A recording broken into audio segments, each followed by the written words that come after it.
Clip number 605۔ اس clip میں انشاءاللہ عز و جل آپ قرآن پاک کی سورہ رات کی آیت نمبر 30 سے 31 تک کی تلاوت، ترجمہ اور تفسیر قرآن صراط الجنان سماعت فرمائیں گے۔ بسم اللہ الرحمن الرحیم۔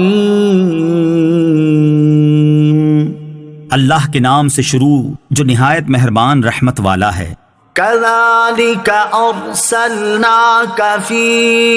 أمة قد خلت من قبلها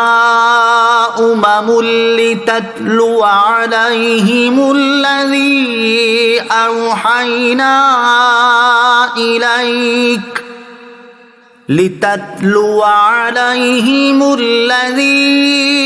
أوحينا إليك وهم يكفرون بالرحمن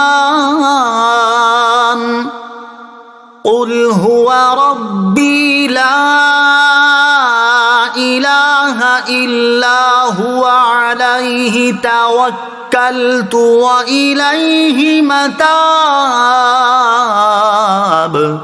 ترجمہ، اسی طرح ہم نے تمہیں اس امت میں بھیجا جس سے پہلے کئی امتیں گزر گئیں، تاکہ تم انہیں پڑھ کر سناؤ جو ہم نے تمہاری طرف وحی بھیجی ہے، حالانکہ وہ رحمان کے منکر ہو رہے ہیں۔ تم فرماؤ وہ میرا رب ہے، اس کے سوا کوئی معبود نہیں، میں نے اسی پر بھروسہ کیا اور اسی کی طرف میرا رجوع ہے۔ کذالک ارسلناک فی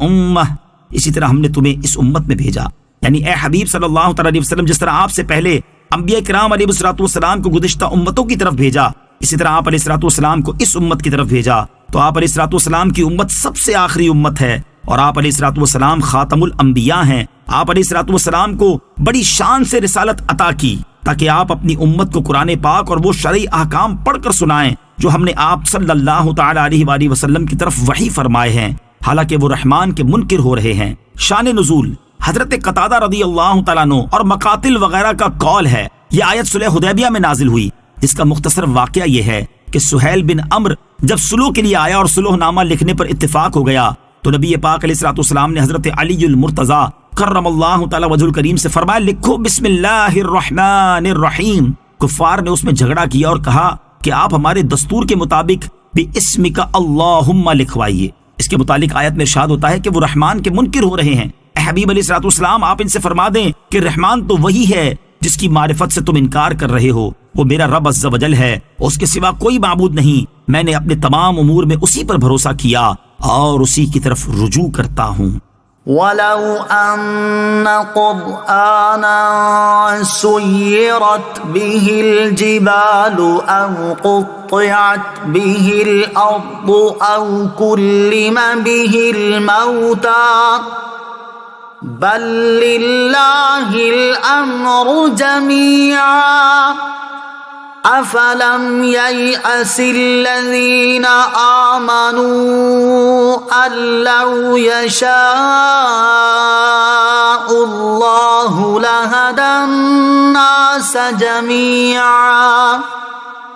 وَلَا يَزَالُ الَّذِينَ كَفَرُوا تُصِيبُهُم بِمَا صَنَعُوا قَارِعَةٌ أَوْ تَحُلُّ قَرِيبًا مِّن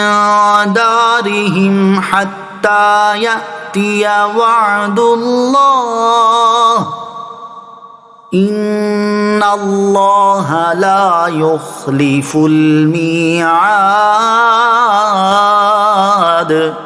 ترجمہ، اور اگر کوئی ایسا قرآن آتا جس سے پہاڑ ٹل جاتے یا زمین پھٹ جاتی یا مردوں سے باتیں کی جاتی، جب بھی یہ کافر نہ مانتے، بلکہ سب کام اللہ ہی کے اختیار میں ہیں، تو کیا مسلمان اس بات سے نا امید نہ ہو گئے کہ اگر اللہ چاہتا تو سب آدمیوں کو ہدایت دے دیتا اور کافروں کو ان کے عمل کی وجہ سے ہمیشہ ہلا دینے والی مصیبت پہنچتی رہے گی، یا آپ ان کے گھروں کے نزدیک اتریں گے یہاں تک کہ اللہ کا وعدہ آ جائے، بے شک اللہ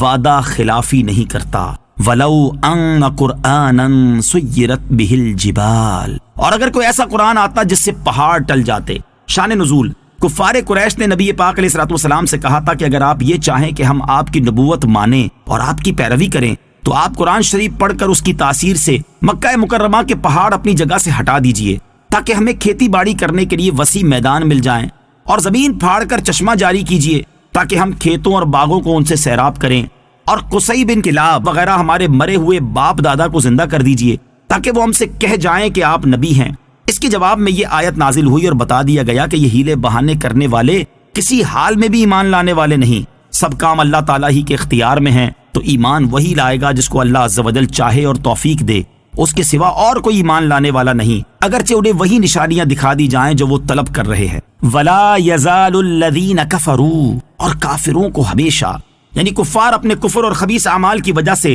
طرح طرح کے حوادث و مصائب اور آفتوں اور بلاؤں میں مبتلا رہیں گے، کبھی قحط میں، کبھی لٹنے میں، کبھی مارے جانے میں، کبھی قید میں۔ چنانچہ سرکار دو عالم علیہ الصلوۃ والسلام کے زمانے کے کفار انہی چیزوں میں گرفتار ہوتے رہے۔ او تحل قریبا من دارہم، یا آپ ان کے گھروں کے نزدیک اتریں گے، یعنی اے حبیب علیہ الصلوۃ والسلام آپ حدیبیہ کے دن ان کے گھروں کے نزدیک اپنے لشکر کے ساتھ اتریں گے، یہاں تک کہ اللہ عز و جل کی طرف سے فتح و نصرت کا، رسول کریم علیہ الصلوۃ والسلام اور ان کا دین غالب ہونے کا اور مکہ مکرمہ کی فتح کا وعدہ پورا ہو جائے۔ بے شک اللہ تعالیٰ اپنے وعدے کے خلاف نہیں فرماتا۔